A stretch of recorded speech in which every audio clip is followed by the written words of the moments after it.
Հետախուզման մեջ գտնվելու պարագայում հնարավոր է արդյոք կարգավորել խնդիրները առանց Հայաստան վերադառնալու։ Ես փաստաբան Հայկ Հովհաննիսյանն եմ, Հովհաննիսյան Legal Group փաստաբանական գրասենյակի հիմնադիր տնօրենն եմ։ Մենք շատ ենք հարցեր ստանում, որոնք կապված են զինվորական ծառայությունից խուսափած անձանց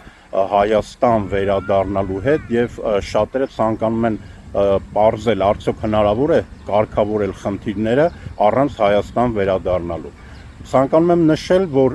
եթե դուք գտնվում եք հետախուզման մեջ, ապա առնվազն մինչև ձեր 37 տարեկան լրանալը, եթե ցանկանում եք կարգավորել ձեր խնդիրները, ապա ձեր Հայաստան վերադարձը պարտադիր է լինելու։ Իհարկե լինում են բացառություններ, սակայն դրանք շատ հազվադեպ են հանդիպում եւ 99% դեպքերում անձի ներկայությունը Հայաստանում պարտադիր է։ Նույնիսկ այն դեպքում, երբ դուք ցանկանում եք վճարել օրենքով նախատեսված 15 միլիոն դրամը։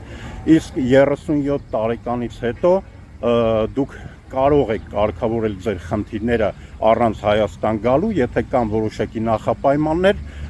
եւ կարող եք նաեւ այդ հարցերը կարգավորել փաստաբանի միջոցով։ Դե ինչ, հետևեք մեզ, եղեք տեղեկացված, ապագայում կխոսենք նաև թե ինչպես ստանալ անձնագիր գտնվելով արտասահմանում, ինչպես նաև կկատարենք բացահայտումներ։